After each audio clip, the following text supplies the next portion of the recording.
은혜와 사랑이 풍성하신 아버지 하나님, 오늘도 저희들에게 은혜를 베풀어 주시고 사랑을 베풀어 주시어서 이렇게 세상에서의 첫날 첫 시간을 주님 앞에 올려드릴 수 있는 예배자로 불러주시오매 감사, 찬양, 영광을 올려드립니다.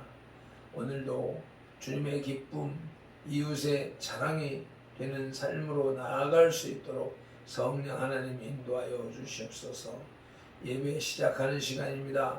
마치는 시간까지 주관하여 주시고 오늘도 종일토록 주님의 존전에서 고람대오하는 삶으로 나가게 하옵소서. 예수님의 이름으로 기도드리옵나이다. 아멘. 신앙 고백 드리겠습니다. 전능하사 천지를 만드신 하나님 아버지를 내가 믿사오며 그 외아들 우리 주 예수 그리스도를 믿사오니 이는 성령으로 잉태하사 동정녀 마리아에게 나시고 본디오 빌라도에게 고난을 받으사 십자가에 못 박혀 죽으시고 장사한 지 사흘 만에 죽은 자 가운데서 다시 살아나시며 하늘에 오르사 전능하신 하나님 우편에 앉아 계시다가 저리로서 산자와 죽은 자를 심판하러 오시리라. 성령을 믿사오며 거룩한 공회와 성도가 서로 교통하는 것과 죄를 사하여 주시는 것과 몸이 다시 사는 것과 영원히 사는 것을 믿사옵나이다. 아멘. 오늘 우리에게 주시는 말씀 사도행전 4장 23절로 31절 말씀입니다. 한 목소리로 합독하시겠습니다. 사도들이 노임에 그 동료에게 가서 제사장들과 장로들의 말을 다 알리니 그들이 듣고 한 마음으로 하나님께 소리를 높여 이르되 대주제여 천지와 바다와 그 가운데 만물을 지으시니요 또 주의 종 우리 조상 다윗의 입을 통하여 성령으로 말씀하시기를 어찌하여 열방이 분노하며 족속들이 화살을 경영하는고 세상의 군왕들이 나서며 관리들이 함께 모여 주와 그의 그리스도를 대적하도다 하신 이로소이다. 과연 헤롯과 본디오 빌라도는 이방인과 이스라엘 백성과 합세하여 하나님께서 기름 부으신 거룩한 종 예수를 거슬러 하나님의 권능과 뜻대로 이루려고 예정하신 그것을 행하려고 이 성에 모였나이다. 주여 이제도 그들의 위협함을 굽어보시고 또 종들로 하여금 담대히 하나님의 말씀을 전하게 하여 주시오며 손을 내밀어 병을 낫게 하시옵고 표적과 기사가 거룩한 종 예수의 이름으로 이루어지게 하옵소서 하더라. 빌기를 다함에 모인 곳이 진동하더니 무리가 다 성령이 충만하여 담대히 하나님의 말씀을 전하니라. 아멘. 336장 찬송 올리겠습니다.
베드로와 요한이 날 때부터 안진병이었던 자를 고친 일로 인해서 솔로몬 행각에 모여든 군중들에게 예수의 죽음과 부활에 대해서 설교한 것이 빌미가 되어서 두 사도들이 투옥되었다가 재판을 받게 된 것은 그 이튿날이었었습니다.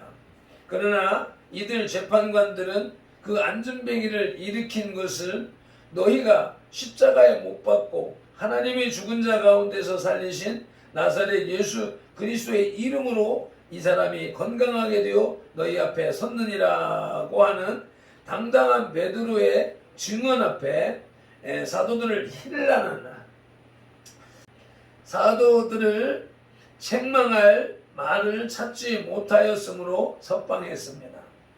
석방하면서 그들은 사도들에게 도무지 예수의 이름으로 말하지도 말고 가르치지도 말라고 위협했으나 사도들은 우리는 보고 들은 것을 말하지 않을 수가 없다 하고 그들의 박해에 대하여 위축하거나 두려워하지 않았습니다. 교회는 석방되어 돌아온 사도들을 보고 일심으로 기도하기 시작했습니다. 이 기도의 내용은 박해에 대한 초대교회의 태도를 그대로 반영하고 있는 것으로서 초대교회의 성격을 드러내 보이고 있는 것입니다. 박해에 대한 초대교회의 신앙을 지어라마 비전하라 하는 제목으로 박해로 인한 초대교회의 결속과 은혜를 살펴보는데 먼저 박해는 교회를 결속시켰습니다. 23절, 24절 말씀을 읽습니다. 사도들이 노임에 또 그 동료에게 가서 제사장들과 장로들의 말을 다 알리니 그들이 듣고 한 마음으로 하나님께 소리를 높여 이르되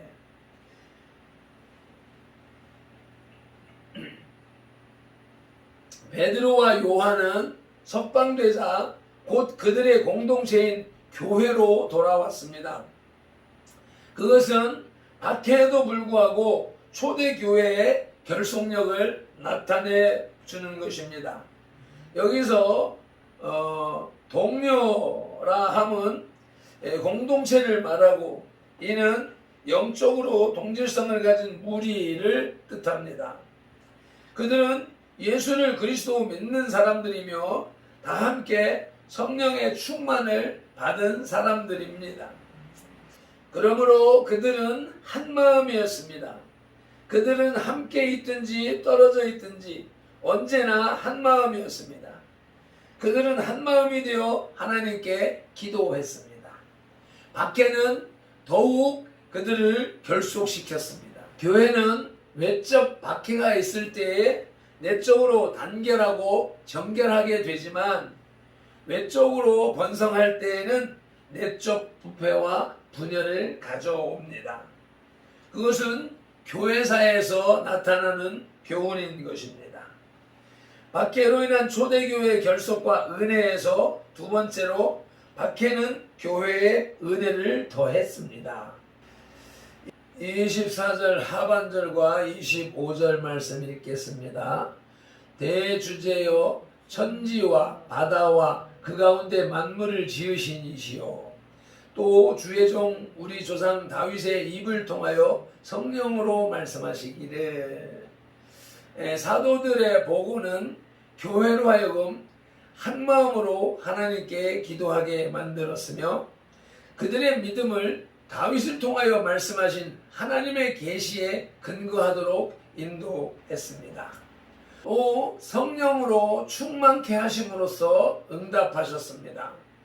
박해는 교회로 하여금 기도하게 만들었으며 계시에 의존하도록 하였습니다. 은혜를 풍성케 하는 동기를 부여했습니다. 하나님께서 하시는 일은 모든 것이 합력하여 선을 이룹니다. 로마서 8장 28절 말씀이지요. 우리가 알거니와 하나님을 사랑하는 자 곧 그 뜻대로 부르심을 입은 자들에게는 모든 것이 합력하여 선을 이루느니라. 박해도 하나님의 선을 이루는 하나의 과정이었던 것입니다. 이제 두 번째로 박해에 대한 초대교회의 신앙을 살펴보시겠습니다. 첫째로 박해를 하나님의 섭리로 수용했습니다. 27절 말씀입니다. 27절, 28절 합동하십니다. 과연 헤롯과 본디오 빌라도는 이방인과 이스라엘 백성과 합세하여 하나님께서 기름 부으신 거룩한 종 예수를 거슬러 하나님의 권능과 뜻대로 이루려고 예정하신 그것을 행하려고 이성에 모였나이다. 초대교회는 그들에게 가해지는 박해가 다윗을 통하여 예언한 대로 세상에 여러 왕들과 백성들로부터 올 것이며, 그렇게 되는 것이 하나님의 권능과 뜻, 즉 하나님의 경륜으로 믿는 것이며 하나님의 섭리를 수용하는 신앙입니다. 신앙은 그 연륜을 쌓아갈수록 현실 속에 나타나는 하나님의 계시를 이해할 능력을 갖습니다. 박해에 대한 초대교회 신앙 두 번째, 박해를 극복하는 신앙의 기반입니다. 신앙의 기초입니다. 29절 상반절에 주여 이제도 그들의 위협함을 굽어보시고, 한글 성경에서는 하감하시고 라고 기록되어져 있습니다. 여기서 주여는 24절에 대주제여와 같이 천지 만물을 창조하시고 이 세상의 모든 일을 섭리하시는 하나님, 그러므로서 인간사를 항상 깊이 감찰하고 계시는 하나님이 그들을 보호하시고 계시므로 어떠한 세력도 교회를 이길 수 없다는 절대적인 신뢰가 그들의 신앙적 기반임을 보여주고 있습니다. 절대적인 존재로부터 절대적인 지원을 받고 절대적인 보호를 받는 것이 교회라는 것입니다. 아멘이시지요? 우리 세 번째로 박해를 극복하기 위한 초대 교회의 모습을 살펴보실 때, 첫째로 담대한 선교 능력을 간구합니다. 29절입니다.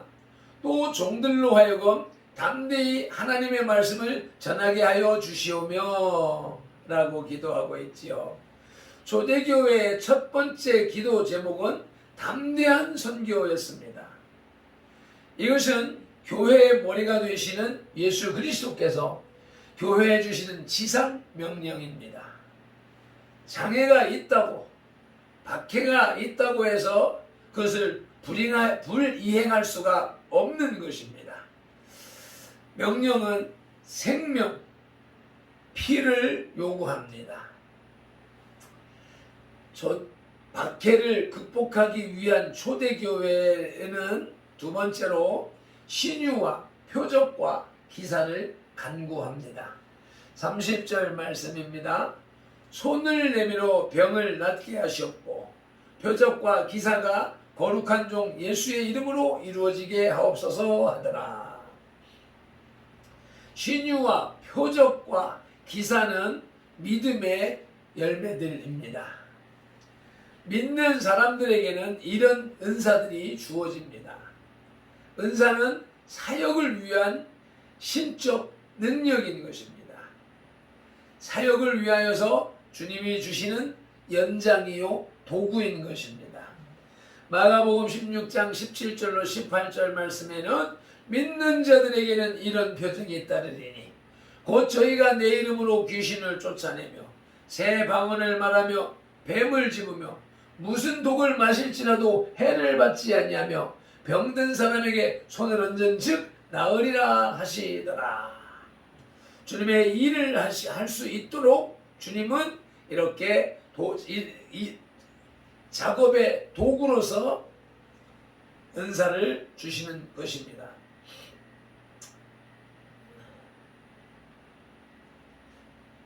말씀을 맺습니다. 베드로와 요한이 풀려나와서 그들이 당했던 말을 성도들에게 전해주자 이들은 더욱 힘을 얻어서 담대하게 전도할 수 있도록 더 많은 표적과 능력이 나타나기를 기도하게 되었습니다.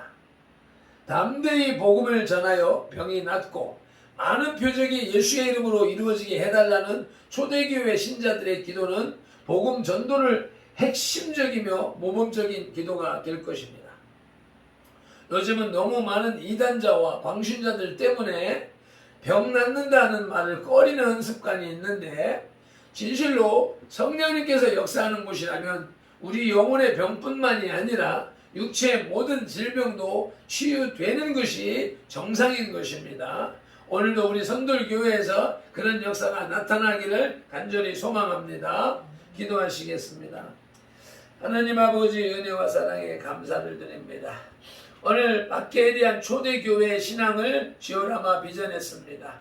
그들은 그 박해를 통하여서 교회가 더욱 결속하는 계기가 되었으며, 그것으로 인해서 더욱 교회 안에 은혜가 넘쳤다고 말씀하셨습니다. 아버지, 박해가 교회를 세우는 원동력이 된다고 말씀을 하셨습니다. 박해가 없을 때, 평안할 때 오히려 세상은 나태해지고 교회는 무너져 간다고 말씀하셨습니다. 박해에 대한 초대교회의 신앙을 바라볼 때 박해를 하나님의 섭리로 수용했습니다. 박해를 극복하는 신앙의 기반이 다져졌습니다. 하나님, 우리의 신앙도 그와 같이 발전할 수 있도록 도우시옵소서. 박해를 극복하기 위한 초대교회의 모습을 닮아서 담대한 선교의 능력을 간구하는 선돌교회가 되게 하여 주시옵소서. 신유와 보적과 기사를 간구하는 우리의 선돌교회가 되게 하여 주시옵소서. 오늘도 원광각지 어느 곳에 있든지 아버지 하나님, 처한 곳에서 아버지 말씀을 붙잡고 살아나가는, 마음속에 심령 속에 성령 하나님을 모시고 살아가는 참된 성전이요 교회로서의 삶을 살게 하옵소서. 아버지, 가을비가 내립니다. 아버지, 이 우중에도 불편함 없이 짜증냄 없이 감사와 기쁨으로 나아가게 하옵소서. 감사하며 축복하며 우리 주 예수님의 이름으로 기도드리옵나이다. 아멘. 찬송 한 번 더 올려드리시고 음성으로 기도하시겠습니다.